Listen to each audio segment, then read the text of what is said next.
नमस्कार, आप देख रहे हैं कुरुक्षेत्र। आपके साथ मैं हूं स्वाति श्रीवास्तव। कुरुक्षेत्र में आज हम बात करेंगे दिल्ली की। तमाम उठापटक और खींचतान के बाद दिल्ली को आखिरकार अपना नया मेयर मिल गया है, लेकिन ये कहानी यहीं पर खत्म नहीं हो जाती। इस मेयर पद के लिए कितनी खींचतान, कितनी उठापटक हुई, कितना गतिरोध हुआ, ये आपने जरूर देखा होगा। और संविधान की जो मर्यादाएं हैं, एक स्वस्थ लोकतंत्र की जो बातें हैं, उन तमाम गरिमाओं को तार तार कर दिया गया। कुर्सियां फेंकी गई, बोतलें फेंकी गई, यहाँ तक कि बोतलें एक दूसरे पर फेंकते हुए पार्षदों ने जमकर हंगामेबाजी की। रात भर पार्षद वेल में सोते रहे और आरोप प्रत्यारोप का जो दौर था वो लगातार चलता रहा। लेकिन बड़ा सवाल ये है, क्या यही देश का स्वस्थ लोकतंत्र है? चुनाव का बहाना, लेकिन रात भर ये हंगामे वाली तस्वीर यहाँ से निकलकर सामने आई। एक तरफ आप और बीजेपी में लंबी खींचतान चली मेयर पद को लेकर, और काफी गतिरोध के बाद आखिरकार मेयर पद आम आदमी पार्टी के हिस्से में चला गया। लेकिन बवाल वाली सियासत सुबह भी खत्म नहीं हुई। लेकिन लोकतंत्र की ऐसी तस्वीर जिस तरह से निकल कर आई दिल्ली में एमसीडी से, वो वाकई सदन के इतिहास को काला करने में बेहद कारगर साबित हुई। दिल्ली में एमसीडी में स्थायी समिति के सदस्यों के चुनाव के दौरान जमकर हंगामा हुआ था, और ये तस्वीरें भी वहीं से ही हैं। बैलेट बॉक्स फेंके गए, मंच गिरा दिया गया, मतपेटियां फेंक दी गई, पानी की बोतलें फेंकी गई, जमकर नारेबाजी हुई, सदन में हनुमान चालीसा हुई और माननीयों ने लोगों को शर्मसार कर दिया। एमसीडी सदन क्यों जंग का अखाड़ा बन गया, इसी पर आज हम चर्चा करेंगे। क्यों बीजेपी और आप पार्षद आपस में भिड़ गए, इस पर आज हम चर्चा करेंगे कुरुक्षेत्र में। और क्यों सदन की मर्यादाओं को तार तार करके रख दिया गया, इस पर भी आज हम चर्चा करेंगे। क्योंकि 2 महीने से चल रही थी गतिरोध, और जब 15 साल की सत्ता चली गई तो दुख उस सत्ता का जाने को क्या होता है, उस पर भी ये काफी गतिरोध देखने को मिला। हमारे साथ तमाम खास मेहमान जुड़ चुके हैं इस चर्चा में। परिचय कराते हमारे साथ मनीष सिंह जी हैं, समाजवादी पार्टी से प्रवक्ता, और हमारे साथ सैयद मोहम्मद अतीक जी हैं, आम आदमी पार्टी से। बहुत स्वागत है आप दोनों का इस चर्चा में।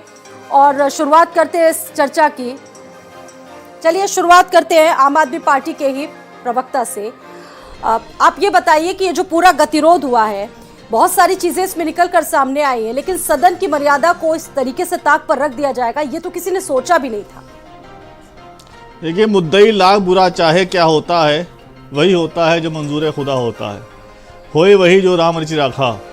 जो कुछ भी हो रहा है वो पहले से डिसाइडेड था कि आम आदमी पार्टी के इलेक्शन के बाद, जब उसकी पूरी सीटें हो रही थी और हर हिसाब से 150 उसको सीटें मिल रही थी, और उसके बाद वो 150 वोट थे, तो उसके बाद भी कहाँ से ये बेतुकापन है कि बीजेपी लगातार कह रही थी कि मेयर हमारा बनेगा, डिप्टी मेयर हमारा बनेगा। बीजेपी अपने बातों को लेकर खुद आश्वस्त नहीं दिखती, कभी कुछ कहती है कभी कुछ कहती है, जिसकी वजह से आवाज़ आ रही है आपको मेरी? जी जी, आपकी आवाज़ आ रही है, आप अपनी बात कंप्लीट। जिसकी वजह से एक असमझ की परिस्थितियाँ बनी हुई थी दिल्ली के अंदर। आप देखा लगातार दिल्ली में पहले कहा जा रहा था, जब चुनाव नहीं हो रहे थे, वो चुनाव के बाद बीजेपी ने कहा कि वो अपना मेयर नहीं करेंगे, मेयर नहीं बनाएंगे और चुनाव प्रक्रिया में नहीं हिस्सा लेंगे। उसके बाद फिर उन्होंने कहा नहीं, वो मेयर बनाएंगे, वो मेयर तो उन्हीं का बनेगा। तो बीजेपी जिस तरह से बार बार स्टेटमेंट अपने बदल रही थी, एक कन्फ्यूजन की स्थिति पूरे उसमें खड़ी हो गई थी, और वो समझ नहीं पा रहे थे वो करना क्या चाह रहे हैं। कभी वो कहते थे कि हमारे पार्षद ज़्यादा हैं, आम आदमी पार्टी के पार्षद कम हैं। कभी कहते थे पार्षद आम आदमी पार्टी टूट के बीजेपी में आ गए, उनके 30 पार्षद गायब हैं। कभी कहते थे कि आम आदमी पार्टी ने हमारे पार्षदों को खरीद लिया है, वो उनको पैसे दे रहे हैं। और कभी कहते थे कि मेयर हमारा बनेगा, उनका नहीं बनेगा, मेयर तो हमारा ही बनेगा। और उससे पहले भी जब पिछले कई महीनों से लगातार दिल्ली का एमसीडी का चुनाव जो है टाला गया है, एमसीडी को विलय कर दिया गया। रात बैठक चली, और देखिए ये जो सारा मैटर था स्थायी समिति चुनाव को लेकर था, क्योंकि सारी जो फाइट है वो वहीं से शुरू होती है। लेकिन लोकतंत्र को तो मानेंगे ना आप लोग, संविधान को मानेंगे। देखिए, आम आदमी पार्टी ने हमेशा बाबा भीमराव अम्बेडकर के रचित संविधान का सम्मान किया है। हम उसके प्रति हमेशा प्रतिबद्ध रहे हैं, और जहां भी हमारी सरकारें बनी हैं वो पूरी ये संवैधानिक तरीके से हमारी सरकारें बनी, चाहे दिल्ली में हो, चाहे पंजाब में हो, चाहे मेयर भी जो हमारा बना है वो संवैधानिक तरीके से बना है। हमने कहीं भी संविधान की मर्यादा को छेड़ा नहीं है। आप सबूत कहीं से उठा के ला के देखिए, और जितनी भी ये जो रस्साकशी हुई है, जिसमें आपने अभी वीडियो दिखाया उसमें देखिए आम आदमी पार्टी के जो पार्षद हैं वहाँ जो आम आदमी पार्टी के वोट देने वाले लोग थे वो लगातार इस टकराव को कम कर रहे थे। भी बहुत सारे आरोप लगे हैं। क्या ऐसे कोई नियम कायदे हैं सदन में कि मोबाइल अलाउड नहीं है? बीजेपी ने सीधा सीधा आरोप लगाया कि आप लोगों ने वोटिंग में जिनको वोट दिया सीधे आला कमान में वो तस्वीरें भेजी। देखिए जब ये तय था कि आम आदमी पार्टी को 150 वोट मिलेंगे, पूरी गिनती तय थी, 150 वोट मिले हैं, उसमें ना कोई घटा है ना कोई बढ़ा है, तो उसमें कहाँ आम आदमी पार्टी ने कुछ गड़बड़ी करी है? वो तो बिल्कुल पूरी तरह से था कि आम आदमी पार्टी के 150 वोट 150 वोट मिले उसको। अगर वो कम होते या ज्यादा होते या उसमें बढ़ जाते तो ये सवाल उठता कि वोट कहाँ पड़े हैं। जब आम आदमी पार्टी की गिनती पहले से तय हो गई थी, पार्षद को लेके, मनोनीत सभासदों को लेके और सांसदों को लेके 150 वोट को मिलने थे, 150 वोट को मिले, तो उसमें डाउटफुल कहाँ से, बीजेपी को डाउट कहाँ से हो रहा है? दूसरी बात, बीजेपी एक असमंजस की स्थिति क्रिएट कर रही है। बार बार बीजेपी को लगता था कि कहीं ना कहीं से इलेक्शन होने के बाद भी ये आम आदमी पार्टी के पार्षदों को तोड़ लेंगे या उनको खरीद लेंगे, जैसे उन्होंने और राज्यों में किया है, वो ये नहीं कर पाए, इसलिए फ्रस्ट्रेट हो गए। सुप्रीम कोर्ट ने भी इनको चांटा मारा है और कहा है इलेक्शन फौरन कराया जाए, चुनाव किया जाए 24 घंटे के अंदर। उनको चुनाव कराना पड़ा है। अब ये जो बेचारे जब सुप्रीम कोर्ट में न कर पाए, मेयर का चुनाव हार गए, गुजरात में भी आम आदमी पार्टी को रोक रहे थे, वहां भी आम आदमी पार्टी 5 सीटें जीताई। जिस तरह से दिल्ली में आम आदमी पार्टी लगातार 3 बार जीती है, पंजाब में एक बार विपक्ष में आई है, फिर सत्ता पक्ष में आ गई है, गुजरात में भी आ गई है और गोवा में भी आम आदमी की सीटें, तो जहां जहां आम आदमी पार्टी तेजी से बढ़ रही है, बीजेपी उससे। लेकिन जनता ने तो आपका साथ दिया ना, आपको तो सब्र से रहना चाहिए था। हम तो सब्र से, जो आपकी तरफ से किए गए, चुनावी घोषणाएं की गई थी चुनाव से पहले, चलिए वो प्राथमिकताएं कब तक पूरी होंगी? देखिए आम आदमी पार्टी पूरी तरह से प्रतिबद्ध है जनता की समस्याओं को दूर करने के लिए। दिल्ली में भी, पंजाब में भी हमने जो काम कहे, जो वादे किए, वो सबने किए। हम दिल्ली से कूड़े का पहाड़ हटाएंगे, दिल्ली को खूबसूरत बनाएंगे, दिल्ली की सड़कें बनाएंगे। दिल्ली को कितने दिनों में हटाएंगे? अब दिल्ली का पहाड़ पिछले 15 सालों में बना है। अब वो हमारे पास कोई अलादीन का जिन तो है नहीं कि हम उसको रगड़े फौरन। पहाड़ को गिराने में 15 साल का वक्त तो नहीं लग जाएगा? नहीं, 15 साल का वक्त बिल्कुल नहीं लगेगा और हम जो है उसको जल्दी से जल्दी काम करना चाहेंगे। हम चाहेंगे कि हम दिल्ली की जनता को स्वस्थ, भी देखिए जो सर्वे आ रहे हैं उसमें बताया जा रहा है कि पहली बार ऐसा हुआ है कि दिल्ली में वायु प्रदूषण कम हो रहा है। दिल्ली में हम झीलें बना रहे, पानी को संचय कर रहे हैं, दिल्ली में सीवर सतम से कर रहे हैं। लेकिन ये स्थिति आपके लिए थोड़ी खुशी और गम वाली है क्योंकि इतने दिनों तक गतिरोध चला मेयर पद के लिए, लेकिन 38 दिनों तक ही रहेंगी मेयर, उसके बाद चीजें अपने आप, क्योंकि बहुत सारे ऐसे नियम हैं, उसके बाद ही चीजें स्थायी रूप से सामने आ पाएंगी। इस पर क्या कहेंगे? देखिए अब आम आदमी पार्टी हर फ्रंट पे लगातार लड़ती रही, आगे भी लड़ती रहेगी। हम हर परिस्थिति से निपटने के लिए तैयार हैं और हम ये जनता की लड़ाई लड़ रहे हैं। आम आदमी पार्टी कोई अपनी लड़ाई नहीं लड़ रही है, आम आदमी पार्टी जनता की लड़ाई लड़ रही है और जनता को जो उसके अधिकार है उसको मिलना चाहिए, उसी के लिए हम लड़ रहे हैं। हम जनता के प्रति प्रतिबद्ध हैं, इस संविधान के प्रति प्रतिबद्ध हैं, इस लोकतंत्र के प्रति प्रतिबद्ध हैं, तो हम वही काम करेंगे। हम अपने गुणगान नहीं करें। आप देखिए जो हमने किया है, पूरे देश में लोग कहते हैं वो चीज़ होनी चाहिए। हमने बिजली फ्री करी, उसके बाद बहुत से लोगों ने बिजली फ्री की बात कही। हमने जब पानी फ्री किया, बहुत से लोगों ने पानी फ्री की बात कही। जो आम आदमी पार्टी ने किया है पूरे देश के लिए, वो एक बन गया है कि हर आदमी उसको अपने अंदर अडॉप्ट करने की कोशिश कर रहा है। उसे ही नहीं, विश्व में भी उसको चर्चा हुई।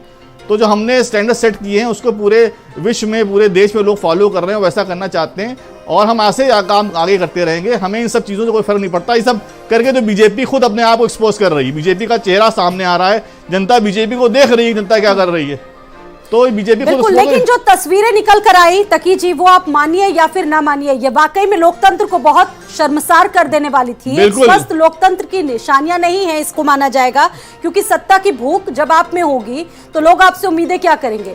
देखिए सत्ता की भूख हमें नहीं है, हम तो वहां क्लियरली जीत के आए हैं और हमें वहां मेयर बनना, किसी से भी पूछे वो कहेगा मेयर तो दिल्ली में आम आदमी पार्टी होना चाहिए। के लिए भी रहेगा, जब कुछ देर में गेस्ट जुड़ेंगे बीजेपी के, ये सवाल उनसे भी मेरा रहेगा। लेकिन जो तस्वीरें आई आमतौर पर, मनीष जी, सवाल अगर उन तस्वीरों पे किया जाए तो ये लोकतंत्र के इतिहास में बहुत, कह सकते हैं, काला अध्याय रहेगा। मत पेटिका फेंक दी गई, बोतलें एक दूसरे पर फेंक दी गई, बहुत सारी चीजों का जिक्र आपने देखा होगा, वो विजुअल्स भी हमने आपको दिखाने की कोशिश की। आप क्या कहेंगे? हनुमान चालीसा तक पढ़ी गई।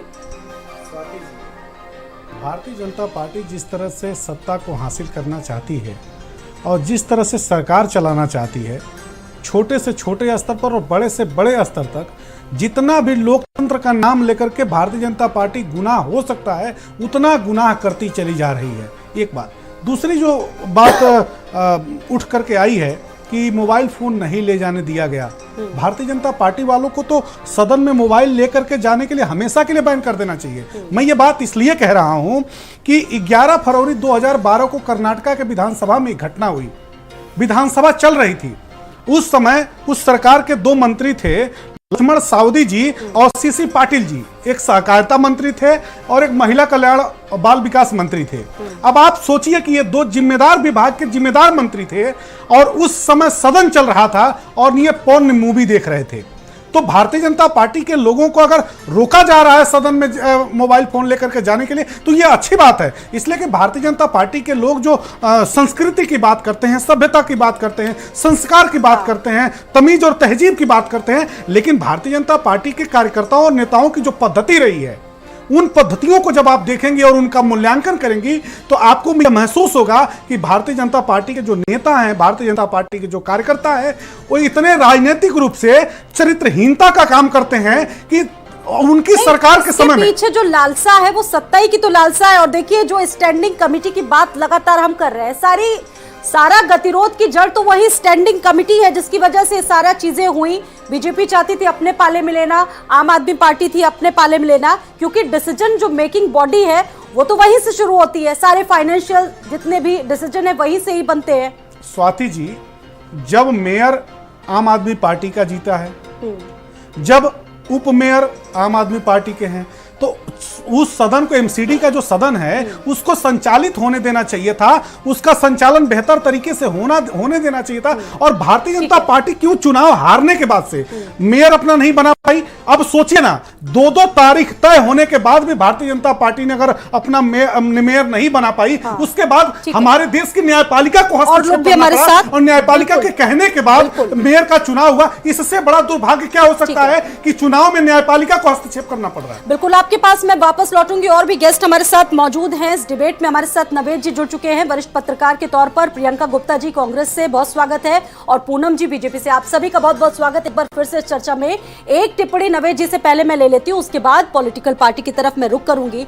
ये सारी चीजें नवेद जी को आपने भी देखी होंगी, लेकिन जो लोग लोकतंत्र और संविधान को मानते हैं उनके लिए बहुत काला अध्याय रहा होगा। आपने भी वो तस्वीरें देखी होंगी, कुर्सियां फेंकी गई, कुछ भी हो, लेकिन सदन की मर्यादा को तो तार तार कर दिया इन माननीयों ने। जी, शर्मनाक है, ये बात तो सब लोग स्वीकार करेंगे, चाहे आपके लोग हों या वो भारतीय जनता पार्टी के लोग हों या देश और प्रदेश के लोग हों। दिल्ली में इस तरह का वातावरण कभी नहीं रहा है, इतिहास गवाह है। यूपी और बिहार के साथ में कई बार ऐसा हुआ है, असेंबली में इस तरह की हरकतें हुई हैं जिसको लेकर शर्मसार हुआ है यूपी भी। लेकिन दिल्ली में इस तरह की जो आज तस्वीरें देखने को मिली, उसमें दोषी कोई भी हो, लेकिन लोकतंत्र शर्मसार होता है। देश और प्रदेश की जनता को ये अच्छा नहीं लगता है, क्योंकि दुनिया जब इस तरह की तस्वीरें देखती है तो उसको कम से कम हमारा सिर झुक जाता है शर्म से, क्योंकि लोकतंत्र दुनिया में सराहा जाता है। हमारे भारत का लोकतंत्र बहुत शालीन, बहुत ही सबको अधिकार देने वाला और जनता के अधिकारों का लोकतंत्र होता है। लेकिन जनप्रतिनिधि अगर इस तरह से आपस में मारकाट करेंगे, कुर्सियां फेंकेंगे और इस तरह के शब्दों का इस्तेमाल करेंगे, तो कहीं ना कहीं देश और प्रदेश का सिर जो है झुकता है। इसलिए कम से कम शर्म आना चाहिए है। ये बात सही है कि आप को बहुमत मिला और आपका मेयर होना वहां लाजमी था, लेकिन उसके बाद भी अगर कटुता पैदा होती है और इस तरह मारकाट होती है, तो मुझे लगता है कि शर्मसार दोनों को होना चाहिए। खासतौर से वो लोग जो इस मारकाट में आगे आए, और कहीं ना कहीं अनुशासनात्मक कार्रवाई सख्ती से सामने आना चाहिए। जिस तरह एमपी एमएलए कोर्ट में सख्त सजा का एक प्रावधान सामने आया और बड़े बड़े दिग्गज यहाँ जो है धराशायी कर दिए गए, चुनाव लड़ने और वोट देने के अधिकारों से भी वंचित कर दिए गए, तो किसी भी सदन में, छोटे सदन में भी अगर इस तरह की कोई हरकत होती है तो उनको सजा सुनानी चाहिए सख्ती से। उनको कहीं ना कहीं इतनी सख्त सजा मिलना चाहिए है एक जांच के बाद में और फुटेज के आधार पर जांच के बाद में, कि कम से कम किसी भी सदन में इस तरह की हरकतें सामने आगे नहीं आए। बिल्कुल, यानी कि आप और बीजेपी ने स्थायी सदस्यों का चुनाव पूरी तरह से प्रतिष्ठा का मुद्दा बना लिया था। पूनम पराशर जी, आप इसमें क्या टिप्पणी करेंगी? क्योंकि हमने देखा तमाम जो लोग थे आपकी तरफ से, उन्होंने भी जमकर हंगामा किया और इसमें सबसे पहले रेखा जी का नाम शामिल है।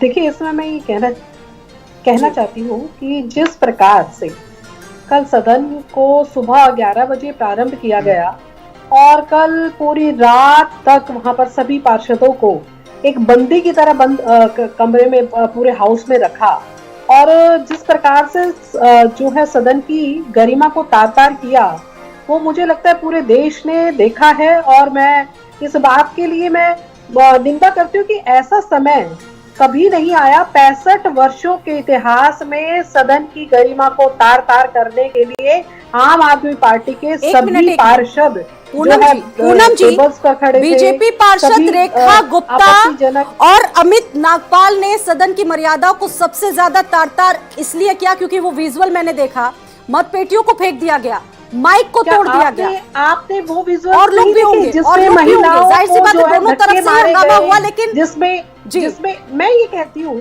कि इसके अंदर दोनों ही पार्टियों के लोगों के एक तरफ से आज वो गांधी वाला समय तो है नहीं, एक तरफ से अगर जो है चाटा मारा जाए तो दूसरा गाल जो आगे कर दिया जाए। मुझे वो चीजें मैंने भी वो विजुअल्स देखे हैं। निश्चित रूप से जो है दोनों तरफ से इस प्रकार की चीजें हुई और मैं इसकी निंदा भी करती हूँ, लेकिन यहाँ पर पूरा का पूरा गेम जो आम आदमी पार्टी के पार्षद, वहाँ की महापौर ने जिस प्रकार की सदन को चलाने के लिए जो है एडजर्न किया, 15 मिनट के 2-2 घंटे तक वहां पर पार्षदों को बंदी बना करके रखा, पूरी रात पार्षद जो है सदन के अंदर रहे, ये पहली बार 65 वर्षों में हुआ है। और जिस प्रकार की स्थिति परिस्थिति वहां पर बनी, लोकतंत्र की निशानी है आपके हिसाब से? क्योंकि 15 साल तक तो आपकी सत्ता बीजेपी की हर गलियों में, हर निकायों में काबिज थी, और एकदम से जब ये चली जाती है तो क्या किसी तरह की बौखलाहट है? क्यों प्रियंका जी? क्योंकि कांग्रेस के कई पार्षदों ने पार्टी का ये चाल चरित्र जो चेहरा नहीं दिया, कोई पुराना कांग्रेस का क्या रोल मानती है? आप देखिए कि अभी उत्तर प्रदेश में जब पंचायत के चुनाव हुए थे तब क्या हो रहा था, बंदूकें और कट्टे निकल आए थे और महिलाओं की साड़ियां फाड़ दी है। दूसरी चीज, आप इसके पहले जितने भी चुनाव देखे थे, किस तरह से चुनी हुई सरकारों को गिराने की कोशिश की गई, कोशिश क्या बल्कि उसको कमल लोटस जो लोटस अभियान कहा गया। तो मैं समझती हूँ कि भारतीय जनता पार्टी चुनी हुई सरकारों से अपनी जो प्रतिद्वंदिता है जो इस तरह से नहीं निकाल पाती, वो इस तरीके से निकालती है। दूसरी बात, आप देखिए किस तरह से पवन खेड़ा जिनको आज अरेस्ट किया गया, हाईकोर्ट के माध्यम से उनको रिलीफ मिला, लेकिन भारतीय जनता पार्टी का चाल चरित्र चेहरा सबके सामने आ गया कि किस तरह से वो अधिवेशन को लेकर डरे हुए, जिस तरह से कांग्रेस पार्टी अपना अधिवेशन बना रही है और इनको ये डर लग रहा है कहीं ईडी के छापे डाल रहे हैं, तो कहीं डर तो यहाँ पर आम आदमी पार्टी को लग रहा है। उनको अच्छी तरह पता है कि प्रत्यक्ष को प्रमाण की आवश्यकता काटने के लिए होता है, इस तरह से सारा स्टैंडिंग कमेटी बात करती है, वो पावर पार्षदों को आ गया, ये तो विधायकों को लेकर होटल में रखे हुए जिस समय सबसे ज्यादा जरूरत जो है वित्तीय और प्रशासनिक फैसले लिए जाते हैं। स्टैंडिंग कमेटी की लड़ाई को जो ये हमने पहले से ही बोला था कि मेयर और डिप्टी मेयर की चुनाव के पश्चात स्टैंडिंग कमेटी का ही चुनाव नहीं कराएंगे, और ये सब साबित भी हुआ। और ये भी सच्चाई है कि जिस प्रकार से उन्होंने वातावरण को वहां पर निर्मित किया हो उसके अंदर, ये पूरी दुनिया ने देखा है। और उन्होंने वो 6 स्टैंडिंग कमेटी मेंबर्स तक आवाज में कुछ डिस्टर्बेंस है। तकी जी एक रिएक्शन आपकी तरफ से। देखिए, भारतीय जनता पार्टी जो है उसको बहुत डरी हुई है, वो पावर को संभाल नहीं पा रही। जब पावर में है तो सीधे काम नहीं कर पाती, और जब हाथ से पावर जाती, सत्ता जाती है तो वो विचलित हो जाती है बहुत ज़्यादा। जबकि जब लोकतांत्रिक व्यवस्था में किसी पार्टी का पावर में आना, किसी पार्टी को लोकमत हासिल होना, बहुमत हासिल होना और बहुमत से दूर हो जाना एक साधारण सी प्रक्रिया है, उसके अंदर इतना परेशान नहीं होना चाहिए। लेकिन बीजेपी कहीं पे भी जहां पावर में है पिछले 20 सालों से 25 सालों से, वहां बिल्कुल नहीं चाहती कि सरकार बदले। गुजरात में जब चुनाव हो रहे थे, अब देखा गुजरात ने किस तरह का माहौल भारतीय जनता पार्टी ने सीधे तौर पर आप पर आरोप लगाया है। देखिए, बीजेपी आपकी ही पार्टी पर आरोप लगाया है और आप बीजेपी पर लगा रहे हैं। देखिए, बीजेपी के आरोप लगाने से कुछ नहीं होता। इतनी भी फुटेज है, आप देखिए गौर से जाके डिटेल में, आपको सारी डिटेलिंग नजर आएगा। भारतीय जनता पार्टी मुझे लगता है कि आप शोर मचाना शुरू किया, उन्होंने बोतलें फेंकना शुरू की, उन्होंने सेब मारना शुरू किया, और उनका तरीका है कि हंगामा मचा दो, शोर मचा दो और जो प्रक्रिया उसको बाधित कर दो ताकि उससे कुछ और किया जा सके। तो भारतीय जनता पार्टी जो है वो पावर को खोने का डर उसको इतना ज्यादा सता रहा है कि वो अपने आपे से बाहर जा रही है और एक धतूरा खाने के तरीके से आदमी उस तरह से बिहेव कर रही है। अगर आप सरकार जहाँ 15 साल 15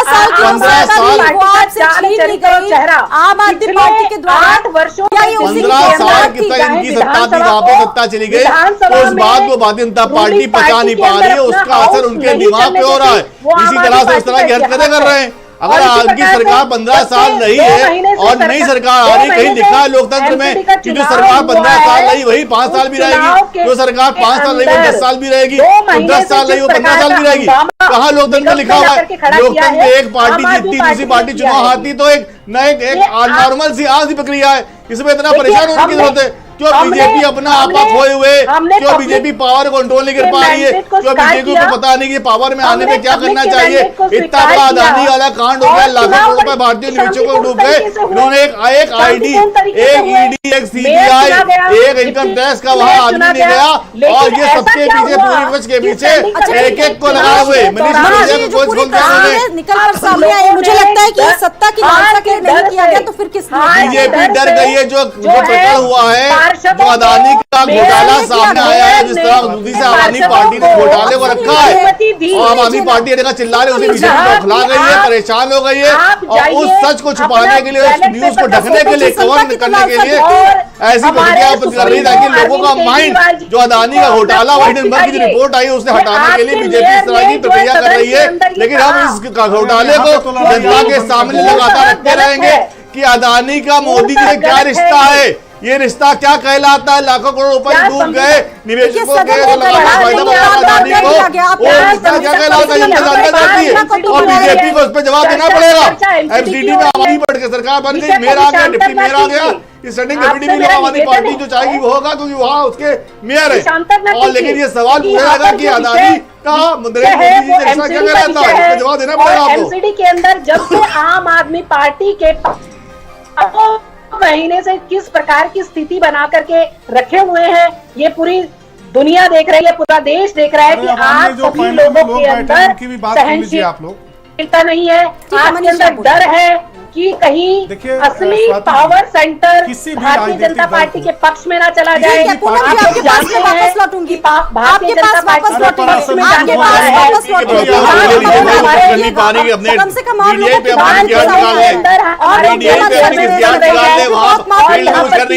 बहुत महत्वपूर्ण का इलेक्शन हार गई है, गुजरात में 5 सीटें आम आदमी पार्टी जीतनी है, तो ये कुछ अपनी खुशियाट ही निकाल ले मीडिया में, क्योंकि अरे आप लोगों का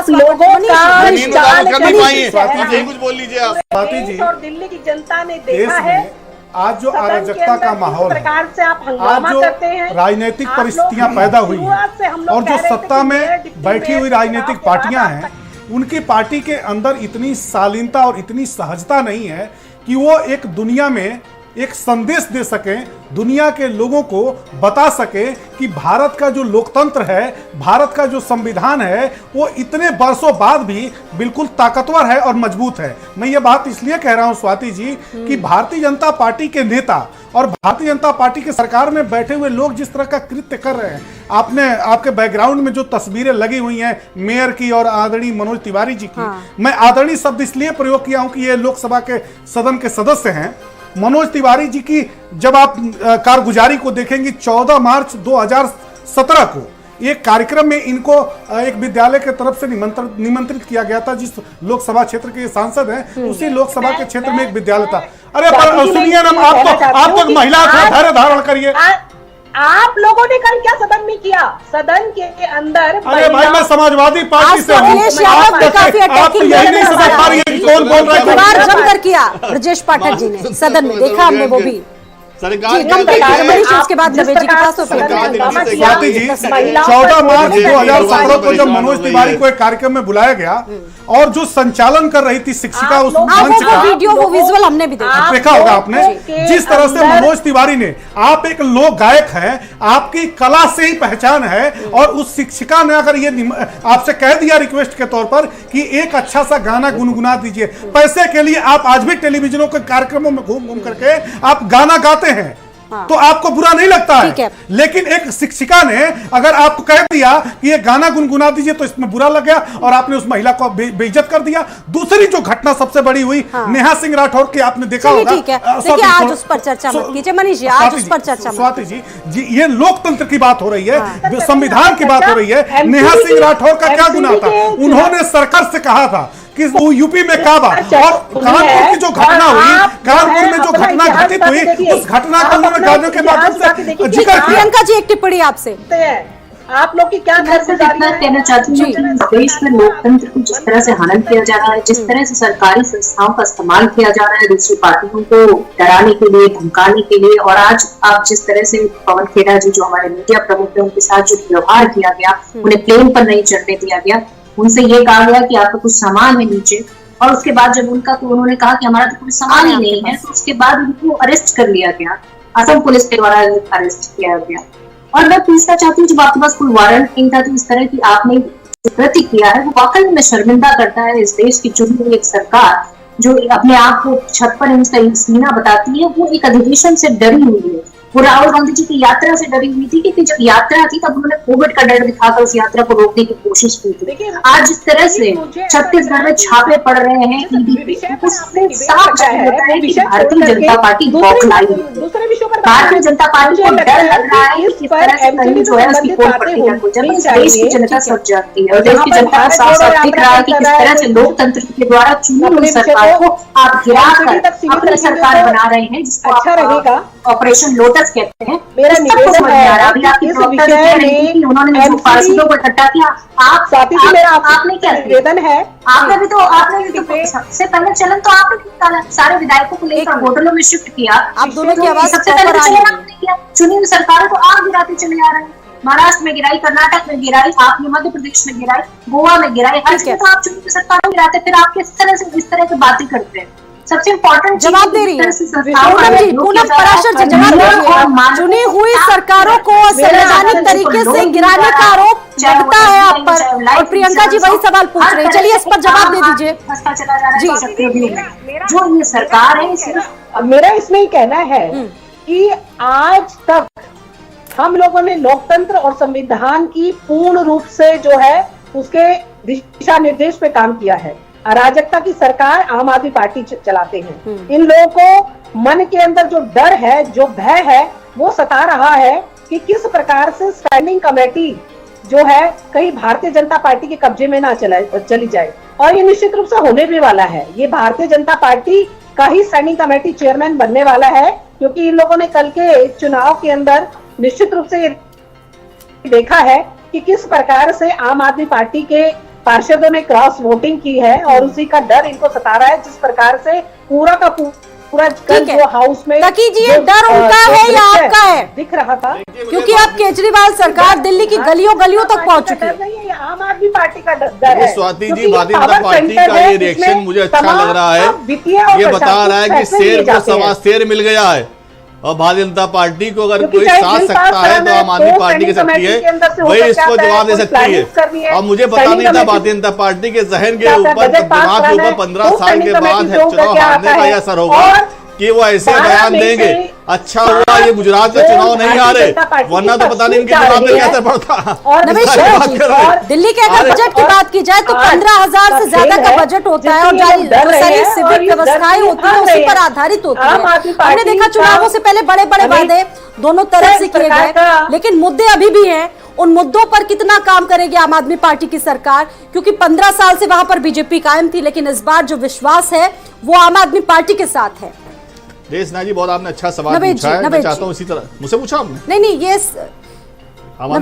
नवेद जी। हाँ जी, बिल्कुल उम्मीद बहुत ज्यादा की जा सकती है, और दिल्ली की जनता आम आदमी पार्टी से बहुत ज्यादा उम्मीद करती है, क्योंकि बहुमत से लगातार हर चुनाव में जिताती रही है, और बहुत ज़्यादा मुझे लगता है कि उम्मीदें हैं, और आम आदमी पार्टी को अब वहाँ कोई बहाना भी नहीं है उसके साथ में, क्योंकि स्थानीय निकाय चुनाव में भी उसकी बहुत अच्छी एक जीत हासिल हुई है। मैं एक बात कहना चाह रहा था, इस बहस में मैंने देखा कांग्रेस के कि प्रियंका जी और हमारे छोटे भाई सपा के साथी जो हैं, वो जिस तरीके से भारतीय जनता पार्टी पर आक्रामक है इस मामले को लेकर, अच्छी बात है, होना भी चाहिए। लेकिन आम आदमी, दो लोगों का अगर झगड़ा होता है और तीसरा आदमी सामने होता है, तो ये हो सकता है कि किसी को ज्यादा खतरवार कहे और किसी को कम कहे, लेकिन इस वक्त वो कांग्रेस के साथ में कहीं ना कहीं पॉलिटिकल सिनेरियो दिखाई दे रहा है, जो पूरी सिंपैथी आम आदमी पार्टी की, कांग्रेस की भी और समाजवादी पार्टी की भी दिखाई दे रही है। और इस झगड़े में 1% भी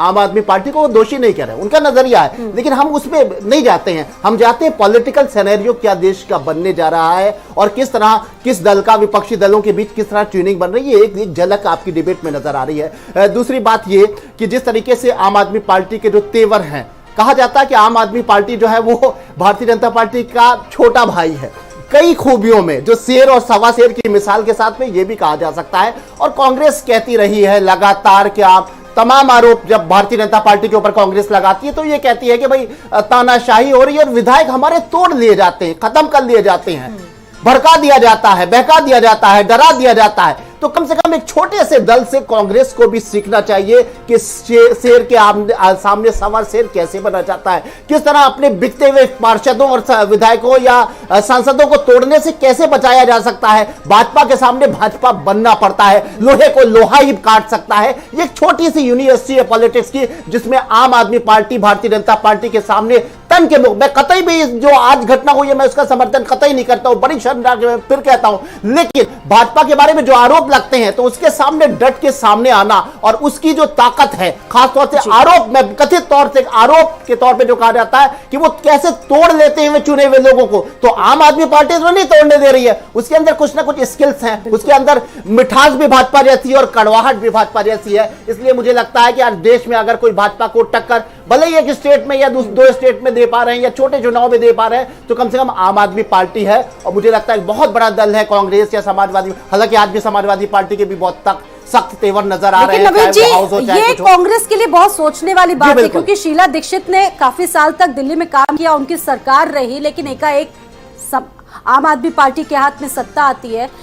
दिल्ली में कांग्रेस कहीं नजर नहीं आ रही है इस वक्त। जी, कांग्रेस खत्म करने वाले तो यही हैं आप वाले, लेकिन कांग्रेस बहुत सॉफ्ट है आपको कांग्रेस आज के बहस में। कांग्रेस कल एक वोट में देती नजर आई थी, कांग्रेस कांग्रेस और वो जो है कांग्रेस का एक दूसरा रूप जो है आम आदमी पार्टी बन चुकी है। आम आदमी पार्टी अपने आप में एक मिसाल है, प्रियंका जी, और भारतीय जनता पार्टी को अभी बहुत साल लगेगा आम आदमी पार्टी से सीखने में कैसे चुनाव लड़ा जाता है, कैसे क्या किया जाता है। भले ही आपकी सरकार हो,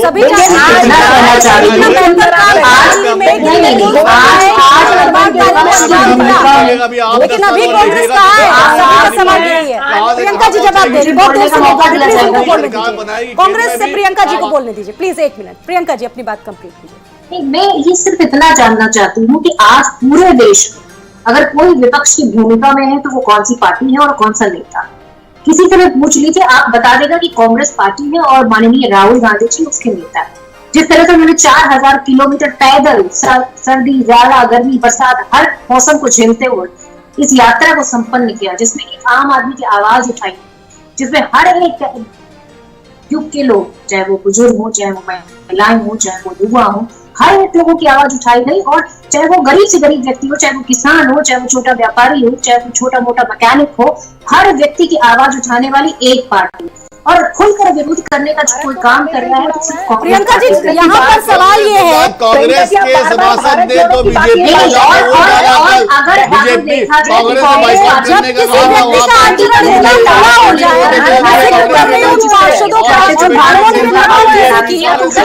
क्या संदेश जाएगा जनता के बीच में? जनता से जब वोट पड़े मांगने जाते हैं एक वोट डालते हुए देखा गया बीजेपी को। कांग्रेस ने कहा था कि वो एक्टिव रहेगी एमसीडी के चुनाव में, मेयर के चुनाव में वो वोट नहीं डालेंगे, लेकिन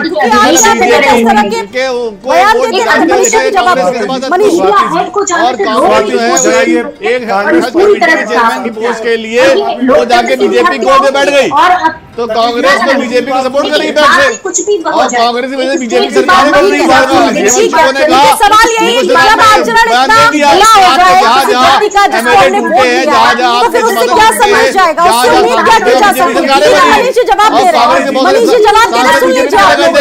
पहले तो बीजेपी सरकार बनी।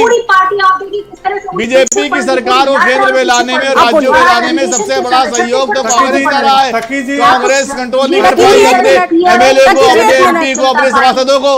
नहीं, कोई देखिए, डिसिप्लिन नहीं कांग्रेस के समय- अंदर, कांग्रेस समय की हाईली बात होती है, डिसिप्लिन आज वो सत्ता में है, कल हम सत्ता में थे, आज आने वाले समय में अच्छा, फिर हम तकी जी, सत्ता में अब आएंगे। हम लोग की भी तो बात सुन समय का लीजिए। फेर है। जी, सुनिए, कोई भी सुनिए। परमानेंट यहाँ पर आज नहीं कर बात सकता, क्या है? क्योंकि लोकतंत्र है यहाँ पर। स्वाति जी, लेकिन अपने आप हम को बार तानाशाह बार समझिए, एक तरफ अपने सभी आप को राजनीतिक जो दल है, जो भारतीय जनता बिल्कुल पार्टी के विरुद्ध जितने भी लड़ संवैधानिक रहे संस्थाओं का हैं, उनको दुरुपयोग हम लोग कर रहे हैं, हमेशा से ये एक गलत बात कहते हैं और कि इसके उनको खिलाफ इस बात का आवाज ध्यान उठानी रखना चाहिए चाहे वो कि कांग्रेस भारतीय पार्टी का जनता कोई पार्टी की कार्यकर्ता जो हो, राजनीति नेता की हो, हर के व्यक्ति सिद्धांत है आवाज उठाता और राजनीति करने के जो तौर तरीके हैं, उन तौर तरीकों में हमको नहीं फंसना है। सिको जी ने एक तरफ इशारा किया, वो उनकी अपनी सोच है, लेकिन हम लोग इस सोच के साथ राजनीति नहीं करते हैं। हम लोग हमेशा से समतामूलक समाज की स्थापना की बात करते हैं। कोई अगर लड़ता है, क्योंकि हम लोगों ने गांधी जी से देश को गांधी जी ने आजाद कराया, उनकी जो पद्धति थी, उनकी जो सिद्धांत थे, उनकी जो नीतियां थी, यह देश उस पर आगे बढ़ा। हमारे ऊपर कोई अगर कीचड़ फेंकता है तो हम उसको साफ पानी से धुलते हैं, न कि हम उसके ऊपर भी कीचड़ फेंकते हैं। हम उसको सिखाते हैं, समझाते हैं, बताते हैं कि ये हमारा परिवेश नहीं है। हमारा जो परिवेश है वो समतामूलक समाज के स्थापना आप इन सिद्धांतों को मानती है?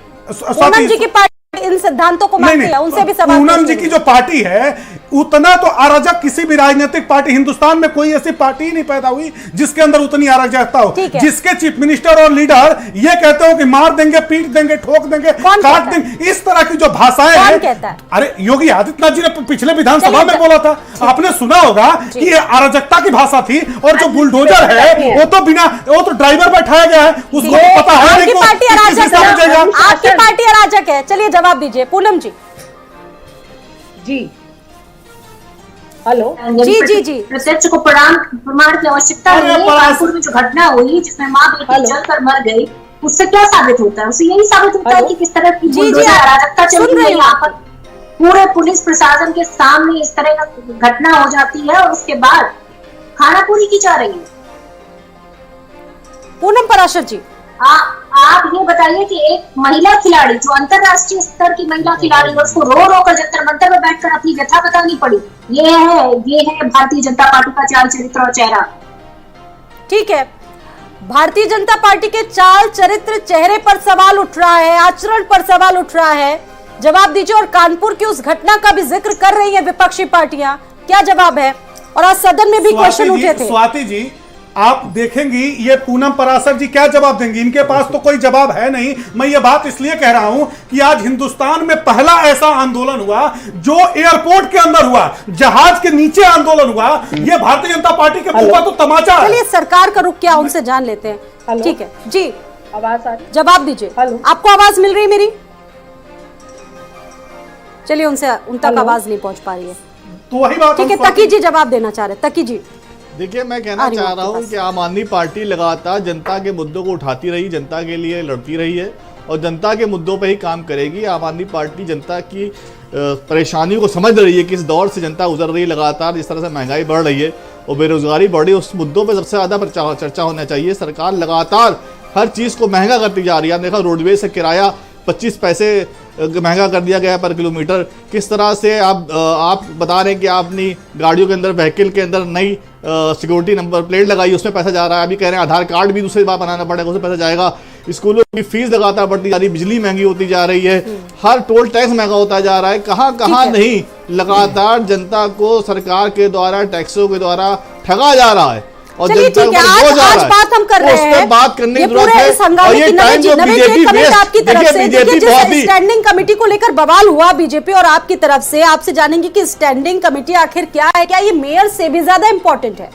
देखिए नवेद जी, फिर उसके बाद जी बिल्कुल। और वो बवाल का कारण यही था, देखिए मेयर का रोल बहुत बड़ा होता है और इस बात का डर बना रहा आम आदमी पार्टी को कि कहीं अगर टूट फूट हो गई, कुछ नंबर इधर से उधर हो गए तो मेयर हत्या लेगी भाजपा। और इसी डर की वजह से ये बात बिल्कुल सही है कि भारतीय जनता पार्टी की तरफ से कोशिशें हुई होंगी और कई इस तरह के सबूत मिले हैं। कई राज्यों में बाकायदा कम नंबर होने के बाद भी, तोड़फोड़ के बाद भाजपा ने सरकार बनाई। इस कटु सत्य को कोई जुटला नहीं सकता। ये दिल्ली है और यहां भी काफी लंबा समय था। इस समय के दौरान कोशिशें हुई होंगी, लेकिन आम आदमी पार्टी जो रखवाली करती रही, जो आक्रामक रही, जिस तरह से उसने भाजपा को की सेंधमारी को रोका, मैं समझता हूं कि पॉलिटिकल ये खूबी है और इसको दूसरे दलों को भी स्वीकार करना चाहिए।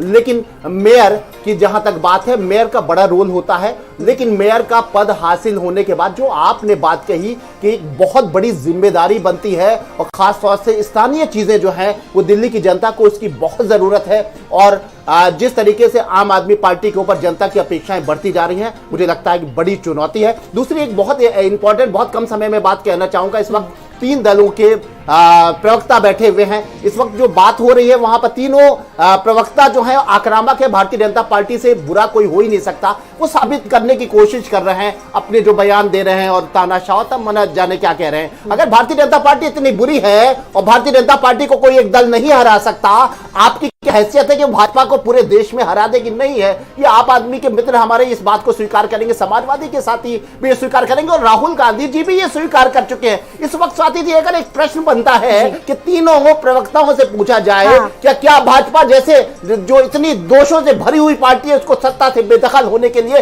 क्या आप एक होंगे? ये तो इनके बड़े नेता तय करेंगे, व्यक्तिगत तौर से ये प्रवक्ता बताएंगे क्या? ये पता चल जाएगा नवेद जी, चुनाव से पहले पता चल जाएगा। मनीष जी एक कमेंट कर रहे हैं। नवेद सिकोह जी जो बात कह रहे हैं और इसका भी जवाब दीजिए। हाँ जी, नवेद सिकोह जी जो बात कह रहे हैं कि ये क्या तीनों दल आने वाले समय में भारतीय जनता पार्टी के खिलाफ एक होंगे? अभी लोकसभा के चुनाव में 1 साल से ऊपर का समय है, बहुत सारी राजनीतिक परिस्थितियां बनेंगी, बिगड़ेंगी, लेकिन आज के समय में महंगाई का मुद्दा, अराजकता का मुद्दा, तानाशाही का मुद्दा, जिस तरह से लोकतंत्र को खतरे में डाल करके संविधान को खत्म करने की भारतीय जनता पार्टी की तरफ से लगातार कोशिश की जा रही है। समाजवादी पार्टी उत्तर प्रदेश और देश के अन्य राज्यों में भी लोगों को सचेत और आगाह कर रही है, लोगों के साथ खड़ी है और लोगों के साथ मिलकर के लड़ रही है। आज अखिलेश यादव सदन में महंगाई पर नहीं बोले, जातीय जनगणना पर बार बार बोले। जी स्वाति जी, मैं उसी बात पे आ रहा हूं। लेकिन नवेद सिकोह जी, कांग्रेस पार्टी और आम आदमी पार्टी को भी जो इस बात का गुमान रहता है कि वही मुख्य विपक्षी हैं, जो इनमें एक व्याकुलता है कि कह रहे हैं कि राहुल गांधी जी मुख्य विपक्षी भूमिका में है। अरे कैसे मुख्य विपक्ष की भूमिका में है? उत्तर प्रदेश में 2 करोड़ 96 लाख, उत्तर प्रदेश में 2 करोड़ 96 लाख हमारे नेता श्री अखिलेश यादव जी को मिला। पूरे भारत देश ये तो नंबर्स की बात है, आंकड़ों की बात है, जिसके आंकड़े ज्यादा होंगे वही विजेता होगा। सड़कों पर हमारे नेता लड़ते हैं, 28,000 से ऊपर हमारे कार्यकर्ता।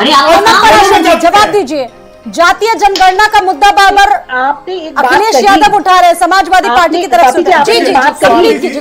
ये लड़ाई स्टैंडिंग कमेटी की लड़ाई है का जो सवाल है, मैं आपको बताना चाहूंगी कि ये हमारे मुख्य मुद्दे हैं और इन मुद्दों के आधार पर हम लोकसभा का चुनाव लड़ेंगे। ये राज्यपाल द्वारा, राज्यपाल महोदया जी सुन रहे हैं, अभिभाषण दिया गया था, उस पर धन्यवाद।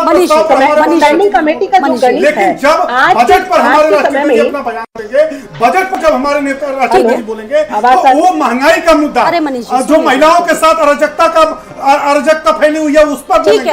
और सभी जनता से जुड़े हुए मुद्दों पर हमारे नेता हमेशा से बोलते रहे और आगे भी बोलेंगे, और सरकार को और जनता को भी आगाह करेंगे कि भाजपाइयों से जल्दी से छुटकारा पाइए और भारतीय जनता पार्टी को सत्ता से बेदखल करिए, नहीं तो देश में कुछ भी नहीं बचेगा और जनता के हाथ में कुछ भी नहीं रह जाएगा।